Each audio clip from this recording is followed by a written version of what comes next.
তা আমি এই সরকারকে এইভাবে এই জন্য ধন্যবাদ জানাই।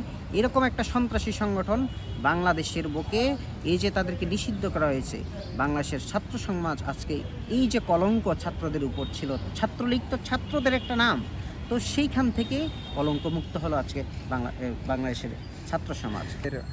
হলের ভিতরে তারা হচ্ছে সিট দখল করে, চাঁদাবাজি করে, প্রকাশ্যে আমরা কিছু বলতে পারি না এই ছাত্রলীগ সম্বন্ধে। আমরা এর আগেও দেখলাম যে গত জুলাই মাসে যে আমাদের উপরে, আমাদের সাধারণ শিক্ষার্থীদের উপরে তারা যে আমাদের উপরে নির্যাতন চালিয়েছে, এমনভাবে আমরা তাদের একবারে অতিষ্ঠ হয়ে পড়েছি। আমার বন্ধুকে এমনভাবে তারা বড় রান্দা ছুরি দিয়ে, গরু জবাই করার ছুরি দিয়ে পোঁচ মেরে তার হাত পায়ের রক কেটে দেয়। অসংখ্য রক্তে ফোর্টটা বেঁচে গিয়েছিল, ওইখানে গিয়ে আমার মাথা ঘুরে যায়। তখন তারা ভাঙা স্টেম দিয়ে আমার পায়ের নিচে মানে এইভাবে করে মারে, তখন আমার পা থেকে ফিনকি দিয়ে রক্ত বের হয়। আমাকে অর্ধমিত অবস্থায় তারা পুলিশের কাছে তুলে দেয়। এভাবে হাজার হাজার ছাত্রের জীবন তারা নষ্ট করেছে।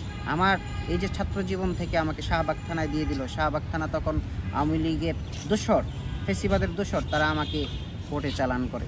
আমার জীবন থেকে অনেকগুলি দিন তারা হারিয়ে দেয়। তো এই যে আমার ছাত্র জীবনে ব্যাঘাত ঘটলো, এরকম অসংখ্য ছাত্র হয়তো তাদের ছাত্র জীবন শেষ করতে পারে নাই। তারা এইভাবে নির্যাতনের শিকার হয়ে এই যে কি বলবো, হেলমেট লীগ এবং হাতুড়ি লীগ, তাদের কারণে এই ছাত্ররা একটা ভয়ের সংস্কৃতির মধ্যে থাকতো, সবসময় একটা প্যানিক অবস্থায় থাকতো যে কখন যেন ছাত্রলীগ আমাদেরকে অ্যাটাক করে, কখন যেন আমাদেরকে ডাক দিয়ে তাদের এই পৈশাচিক নির্যাতনের আমি শিকার হই।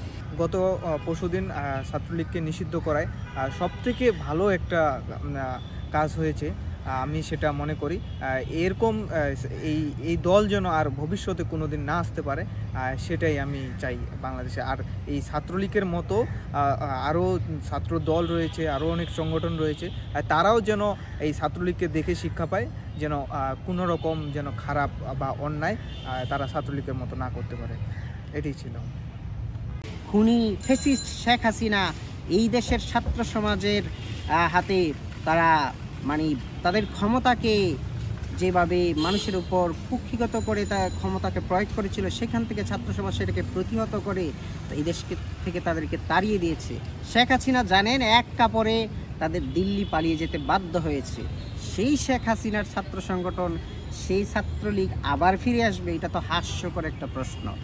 তারা যখন ক্ষমতায় ছিল তখনই পারে নাই আমাদের যে ছাত্র ভাইরা ছিল, বৈষম্যবিরোধী ছাত্র আন্দোলন এবং আপামর ছাত্র জনতা, তাদের বিরুদ্ধে যেই প্রতিরোধ গড়ে তুলেছিল, আজকেও যদি ছাত্রলীগ সেই সাহস দেখায়, দুঃসাহস দেখায়, আজকেও সকল ছাত্র সমাজ এবং আপামর জনতা এক কাতারে দাঁড়িয়ে যাবে তাদের বিরুদ্ধে এবং তাদের চামড়া তুলে নেবে যদি তারা রাজপথে দাঁড়ানোর চেষ্টা করে।